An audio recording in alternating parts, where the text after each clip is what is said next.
America, we have a huge problem. And our problem is cancel culture. Now, I know a lot of people on the left side of the spectrum love it.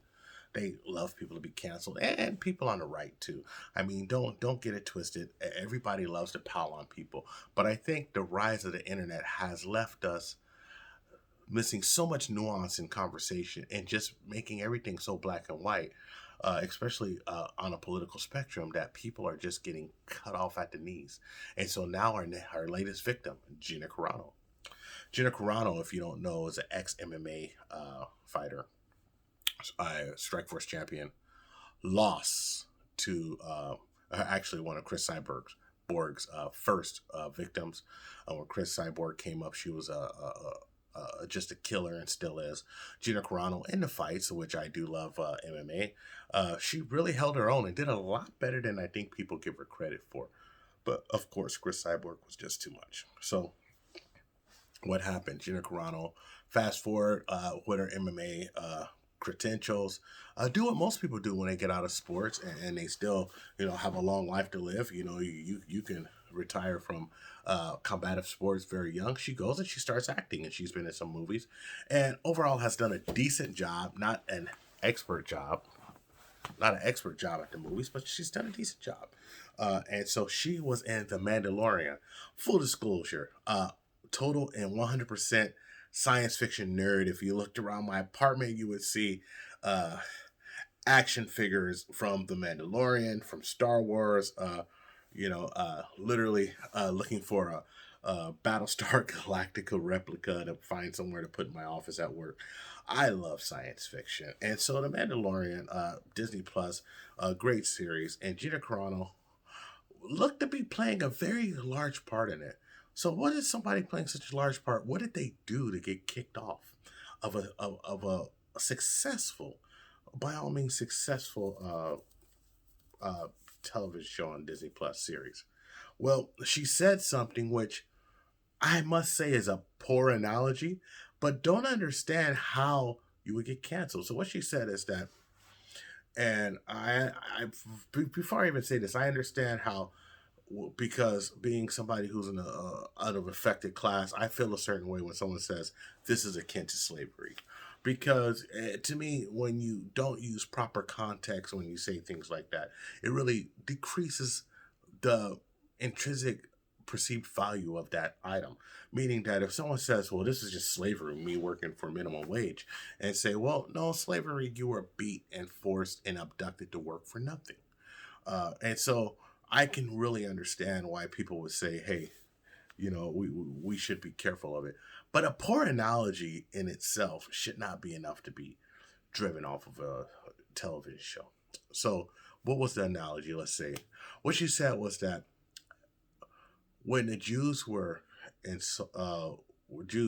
when Hitler put Jewish people into concentration camps, and I'm paraphrasing, I'm not going to read it exactly. He said that it wasn't just one day that the Nazis built camps and put the Jewish people in it. He said that their neighbors turned on them. Their neighbors would beat them, would spit on them, would treat them poorly, and that it was a slow rise putting people into that category where they were basically shipped off to concentration camps. And by far, this is one of the most tragic events of our time.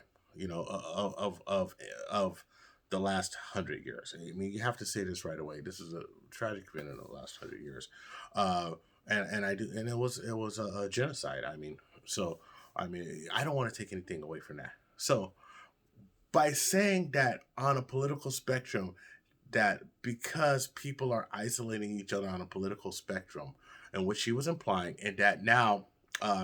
And I guess she's a conservative and a Trump supporter, saying that conservatives are being isolated and being pushed aside, and that, people are turning on them, and that chaos in the streets, they're getting beat or this, that, which, I mean, there's not widespread of that happening, but I mean, there's widespread violence in the country, and everyone's falling victim to it. Let's be honest, right? The angst with the COVID lockdowns have led to, I think COVID lockdowns, poor economic situations for people, especially in the Midwest, and people looking for a scapegoat instead of looking at the real problem our government in the way both sides run it, and not giving these people bail, but saying, hey, you need to do better or get the fuck out. You know, I can say that I see people being isolated. I see family members hating each other because one family member wanted Trump and one family member wanted Hillary Clinton back in 2016. I actually seen that. I seen family members isolating each other. So even though this is analogy, a poor analogy itself shouldn't just get you kicked off of the fucking air. I mean, just cancel culture at its height. And Disney has a very little room as a company, with the founder being a known fucking anti-Semite, has very little room to actually say anything. Let's be honest. Very little room. With that being said, I don't expect Disney to renounce Walt Disney and say, you know what, the founder who did all these wonderful things for us, fuck him, we're not going to call it Disney anymore. But I also don't expect them to get rid of a star of a show because of, just quite honestly, a poor analogy. There's a lot of people who make poor fucking analogies and have poor examples and who put their foot in their mouth. And yeah, she doubled down on it because maybe she believes it. It's not a crime to believe something that may not be factually correct. Trust me, half of the fucking nation does it all the time. A quarter of the nation thought Barack Obama wasn't born in Hawaii. Just fuck a birth certificate, fuck all of this and that. He's black, he has a Muslim name, he was born in fucking Kenya. I mean, that's just what people think. So it's not itself against the law. And trust me, one of the biggest fucking birthers became president. Nobody canceled that motherfucker. So what I'm saying is that even a poor, stupid opinion, you don't deserve to just be driven off the face of the fucking earth, or driven off and taken your ability to do your job be taken away. I mean, I think that's fucked up by all means. And so do I think Gina Carano should have been canceled? No. Do I think she should have been fired? No. And the way Disney did it, they fucking hashtag Gina Carano fired. They didn't tell her. They hid from her. Jon Favreau said, no, she has a job. He was blindsided by it. Fucking the only person who's actually done Disney right in the last 20 fucking years, you guys shit on. Jon Favreau. Well, you just fuck ups all along, right? And so, what I'm saying is that we need to start being gracious to people when they say stupid shit. Right now, look, if you're dropping an M-bomb in front of somebody, you might get whack 100. You might get fucked up. Fuck those two dudes up who calling them nigga, and I believe it was Southern California. And whack put them down. That shit's bound to happen if you're stupid. But what I'm saying is that someone makes a stupid analogy that it doesn't seem extra malicious. Even though it's hurtful, maybe you should have a wider conversation of why it's hurtful, instead of having a conversation of just being a fucking complete and total asshole and canceling somebody. We have to stop this shit. I mean, everybody talks like they want the country together, but we just continue doing shit to break the country apart. It's fucking amazing. And you know what? Newsflash, Trump was not the fucking problem. Trump wasn't a problem. Ask Dave Chappelle. He says the audience is a fucking problem.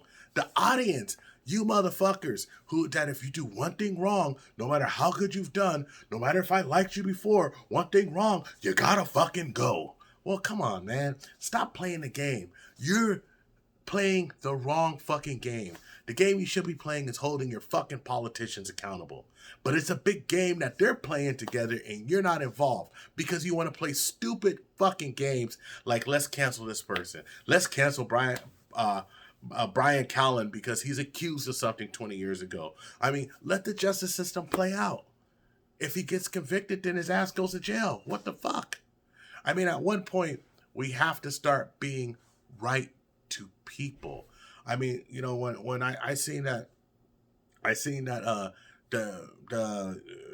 believe the director or creator of Firefly, Josh Whedon, that he was, held down as being an asshole, and people said that he fired somebody because she was pregnant or this and that. It's like, okay, well, when that happened, there were laws against that happening. Why didn't you sue the fuck out of them? I mean, in my entire life in corporate business, I've known that if you fuck with somebody because they're pregnant, you're going to lose your fucking job and lose your ass. And there's a lot of support out there. Now, I'm not saying people who are out there Cosbying or Weinsteining people should get any bail whatsoever. You'll never hear me fucking support anybody like that. But what I'm saying is that if it's a perception that you're an asshole, that's not enough to get fired, because guess what? Assholes get to work too. It's actually your right to be an asshole. If you're breaking a law, then follow the law to its extent. I mean, let's stop this vigilantism. I mean, that's what it is. It's a weird, fucking crazy form of vigilantism. It's like, okay, someone says something, let's get all of the Twitter bots all riled up and let's get this person fucking fired. What happened to the law? What happened to other things that we're supposed to have here? What happened to due process? I know I'm talking crazy. I'm talking like I want us to stop being assholes, and that's what I want. Well, that's my opinion about cancel culture and the Gina Carano issue. You know what? I really like The Mandalorian, and I really like Disney Plus. And I know that a lot of people are just fucking canceling Disney because of this. And you know what? Disney fucking deserves it. You should grow some fucking balls and just, say, okay, we're going to handle this eternally. Maybe suspend her for a couple of episodes, do a couple of rewrites, and then move on with it. I mean, shit. I mean, I'm going to tell you something. You catch more bees with honey. What are we doing to each other? Anyway, that's my opinion. Take care of yourselves. It's dangerous out there. A lot of people are sick. I hope we can mitigate itself, boost our immune system, stay healthy, and get back to normal. I would just love a way to see a park full of people playing and socializing with each other. I think that once we start interacting with each other, the better off we'll be. Until then, take care of yourselves. And by the way, can you handle the tip? Booty in your face.